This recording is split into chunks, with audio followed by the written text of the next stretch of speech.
Hello friends, എല്ലാവർക്കും മഴതോരും മുൻപേടെ നാളത്തെ എപ്പിസോഡിലേക്ക് സ്വാഗതം. അങ്ങനെ വൈജയന്തി സത്യങ്ങളൊക്കെ ഞെട്ടലോടെ തിരിച്ചറിയാണ്.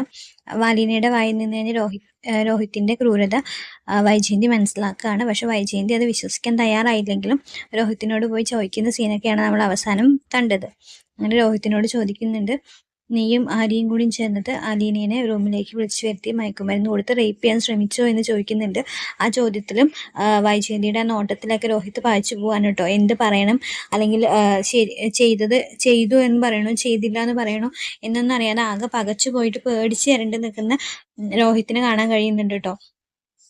രോഹിത്തിന് മറുപടി പറയാൻ കഴിയുന്നില്ല. പക്ഷെ രോഹിത്തിന്റെ ആ മൗനത്തിൽ തന്നെ വൈജയന്തിക്ക് മനസ്സിലാവുന്നുണ്ടെങ്കിൽ രോഹിത്തിന്റെ ആ നിൽപ്പിൽ തന്നെ വൈജിക്ക് മനസ്സിലാവുന്നുണ്ട് രോഹിത് അത് ചെയ്ത കാര്യമാണ്, അലീന പറഞ്ഞത് സത്യമാണ് എന്നുള്ളത്. ആ ഒരു നിമിഷത്തിൽ വൈജയന്തി ഒന്നും അല്ലാതായി പോകുന്നുണ്ട്. ഒരു മാതാവ് അല്ലെങ്കിൽ ഒരു അമ്മ എന്ന നിലയിൽ തൻ്റെ മകനെ താൻ വളർത്തിയത് ശരിയായില്ല, ഒരു പെൺകുട്ടിയോട് തൻ്റെ മകൻ ഇങ്ങനെ പെരുമാറി എന്നൊക്കെ അറിയുമ്പോൾ ആകെ ഇല്ലാണ്ടായി പോവാണ് കേട്ടോ വൈജയന്തി. അങ്ങനെ ആ ദേഷ്യത്തിൽ രോഹിത്താണെന്ന് ഒരു മറുപടിയും പറയുന്നില്ല. രോഹിത്തിനെ പിടിച്ച് അരഞ്ചും പിറഞ്ചും തല്ലുന്ന വൈജയന്തിനെ കാണുന്നുണ്ട്. ഒരുപാട് തല്ല് കൊടുക്കുന്നുണ്ട് രോഹിത്തിനെ. അതിൻ്റെ കൂടെയൊക്കെ വൈജയന്തി പറയുന്നുണ്ട്, നീ അത് ചെയ്തിട്ടില്ല എന്ന് പറയടാ, ചെയ്തിട്ടില്ല എന്ന് പറയുന്നത് നല്ല വിഷമിച്ചിട്ടാണ് രോഹിത്തിനെ തല്ലുമ്പോഴും കരഞ്ഞുകൊണ്ടാണ് വൈജയന്തി അത് പറയുന്നത്. ദേഷ്യവും കരച്ചിലും ഒക്കെപ്പാട് കൂടിയിട്ടാണ് വൈജയന്തി പറയുന്നത്, നീ അത് ചെയ്തിട്ടില്ല എന്ന് പറയും, നീ അത് ചെയ്തിട്ടില്ല എന്ന് പറഞ്ഞിട്ട് കുറേ തല്ലുന്നുണ്ട്. അവസാനം രോഹിത്ത് വൈജയന്തിയുടെ കാലിൽ വീണിട്ട് പറയുന്നുണ്ട്, ഞാനത് ചെയ്തു പോയി അമ്മേ, ചെയ്തു പോയി, സോറി സോറി ക്ഷമിക്ക്, ചെയ്തു പോയി. ഹരി പറഞ്ഞപ്പോൾ പെട്ടെന്ന് അലീനോടുണ്ടായിരുന്ന ദേഷ്യത്തിന് ചെയ്തു പോയതാണ്, എല്ലാം ഹരി പറഞ്ഞിട്ടാണ്, ഹരിയാണ് എല്ലാം പ്ലാൻ ചെയ്തത് എന്നൊക്കെ പറഞ്ഞ് മാപ്പ് പറയുന്നുണ്ട് കാലിൽ പിടിച്ചിട്ട്. പക്ഷെ വൈജയന്തി ക്ഷമിക്കാൻ തയ്യാറല്ല. വൈജയന്തി കാല് എടുത്തിട്ട് രോഹിത്തിനെ തള്ളി മാറ്റുന്നുണ്ട് കേട്ടോ. എന്നാലും നിന്റെ അടുത്ത് ഞാനിത് പ്രതീക്ഷിച്ചില്ല, അലീന പറഞ്ഞപ്പോഴും ഞാൻ നിന്നെ ന്യായീകരിക്കുകയാണ് ചെയ്തത്, അവനൊരിക്കലും അത് ചെയ്യില്ല, നീ പറഞ്ഞത് നുണയാണെന്ന് പറഞ്ഞത്. പക്ഷെ നീയും അലിയും കൂടി അവളോട് അങ്ങനെ ചെയ്യുമെന്ന് ഞാൻ ഒട്ടും പ്രതീക്ഷിച്ചില്ല, നിന്നെ ഇത്രയൊക്കെ വളർത്തി വലുതാക്കിയിട്ട് ഞങ്ങൾക്ക് നീ ഇതാണ് തിരിച്ചു തന്നതെന്നൊക്കെ ചോദിക്കുന്നുണ്ട് കേട്ടോ. എൻ്റെ മക്കളിൽ നിന്ന് ഞാൻ ഇതെല്ലാം ഒരിക്കലും പ്രതീക്ഷിച്ചിരുന്നില്ലെന്നൊക്കെ പറയുന്ന വൈജയന്തിനെ കാണുന്നുണ്ട് കേട്ടോ. ഒരമ്മ എന്ന നിലയിൽ വൈജയന്തി ആകെ തോറ്റുപോയി നിൽക്കുകയായിരുന്നു രോഹിത്തിന്റെ മുന്നിൽ കേട്ടോ. രോഹിത് അങ്ങനെ ചെയ്യുന്ന ഒരിക്കലും വിചാരിക്കുന്നില്ല. അങ്ങനെ ഏറെ വിഷമിച്ചിട്ട് ഇറങ്ങി വരുന്ന വൈജയന്തിയെ ആ സീനിൽ കാണിക്കുന്നുണ്ട്. വൈജയന്തി റൂമിൽ നിന്ന് ആകെ വിഷമിച്ച് തകർന്നിട്ടാണ് ഇറങ്ങി വരുന്നത് കേട്ടോ. അങ്ങനെ ഇറങ്ങി വന്ന് വൈജയന്തി ഡൈനിങ് ടേബിളിൻ്റെ അവിടെ വന്നിട്ട് തലയ്ക്ക് കൈവച്ചിട്ട് ഇങ്ങനെ ഇരിക്കുന്നുണ്ട് കേട്ടോ. ഇങ്ങനെ ഒരു കാര്യം ഒരിക്കലും വൈജയന്തി പ്രതീക്ഷിച്ചതല്ലല്ലോ. അപ്പം അങ്ങനെ ഒരു കാര്യം ഉണ്ടായപ്പോൾ അത് അവർക്ക് താങ്ങാൻ പറ്റുന്നില്ല കേട്ടോ, അത് ഉൾക്കൊള്ളാൻ പറ്റുന്നുണ്ടായിരുന്നില്ല. രോഹിത്താണിച്ച് റൂമിലിരുന്ന് പൂര കരച്ചിലായിരിക്കും കേട്ടോ. വീട്ടിലെല്ലാവരും കാര്യങ്ങൾ അറിഞ്ഞു തുടങ്ങി എന്നറിയുമ്പോൾ ശരിക്കും രോഹിത്തിന് പേടിയാവാൻ തുടങ്ങി കേട്ടോ.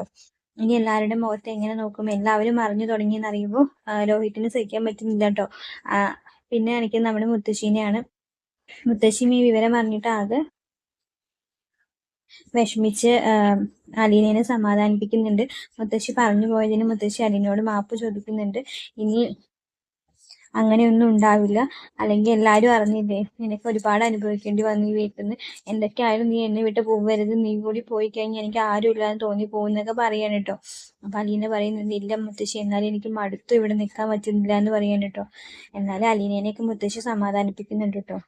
പോയി കഴിഞ്ഞാൽ എനിക്ക് ആരും ഉണ്ടാവില്ല, എന്നെ വിട്ട് പോകരുത് എന്നൊക്കെ മുത്തശ്ശി പറയുന്നുണ്ട്. അങ്ങനെ മുത്തശ്ശിക്കും കൂടി വേണ്ടിയിട്ട് അലീന അവിടെ നിൽക്കുന്നുണ്ട്. അങ്ങനെ തകർന്നിരിക്കുന്ന വൈജയന്തിയുടെ അടുത്തേക്ക് അലീന വരുന്നുണ്ട് കേട്ടോ. അലീന വരുമ്പോൾ എന്താ മാഡം ഇങ്ങനെ ഇരിക്കുന്നതെന്ന് ചോദിക്കുന്നുണ്ട് കേട്ടോ.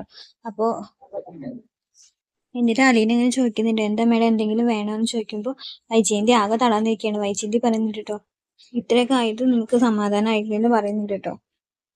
അങ്ങനെ അലീനോട് പറയുന്നുണ്ട് കേട്ടോ, നീ വന്നതിന് ശേഷമാണ് എൻ്റെ കുടുംബത്തിൽ പ്രശ്നങ്ങൾ തുടങ്ങിയത്, നീ കാരണമാണ് എൻ്റെ കുടുംബം നാശമായിക്കൊണ്ടിരിക്കുന്നത്, ഇങ്ങനെയൊക്കെ ഉണ്ടാവാൻ കാരണം നീയാണെന്നൊക്കെ പറയുന്നുണ്ട് കേട്ടോ. അപ്പം അലീന പറയുന്നുണ്ട്, ഞാൻ എന്ത് ചെയ്തിട്ടാണ്, ഞാൻ കാരണമാണ് രോഹിത് എന്നോട് ഇങ്ങനെ പെരുമാറിയത്, ഞാൻ എന്ത് ചെയ്തിട്ടാണ് മാഡം ഇങ്ങനെ പറയുന്നതെന്ന് ചോദിക്കുന്നുണ്ട് കേട്ടോ. അപ്പോൾ വൈജയന്തി പറയുന്നിട്ട്, നീ തന്നെ കാരണം, ഞാൻ അന്നേ പറഞ്ഞത് നിന്നെ പോലെ ഉള്ളവളെയൊന്നും വീട്ടു ജോലിക്ക് നല്ല വീട്ടുകളിൽ നിർത്താൻ പറ്റില്ല, അല്ലെങ്കിൽ പ്രായമായ പയ്യന്മാരുള്ള വീട്ടിൽ നിന്നെ പോലുള്ളവളെ നിർത്താൻ പറ്റില്ല, ഞാൻ അന്നേ പറഞ്ഞതാണെന്ന് പറയാൻ കേട്ടോ. അപ്പോൾ അലീന പറയുന്നുണ്ട്, മേഡം ഇങ്ങനെയൊക്കെ പറയാൻ മാത്രം ഞാൻ എന്ത് ചീത്ത മേഡത്തിനോട് ചെയ്തത്, എന്നോട് എന്തിനിങ്ങനെ അവഗണന കാണിക്കുന്നത് എന്നൊക്കെ ചോദിക്കുന്നുണ്ട് കേട്ടോ. അപ്പോൾ വൈജയന്തി പറയുന്നുണ്ട്, എനിക്ക് നിന്നെ ഇഷ്ടമല്ലാത്ത തന്നെ, നീ എന്നോട് ആലോചിക്കാതെ എന്നോട് തീരുമാനിക്കാതെ ഒക്കെയാണ് നിന്നെ മനു ബാലേന്ദ്രനും കൂടി ഇങ്ങോട്ട് കൂട്ടിക്കൊണ്ട് വന്നത്.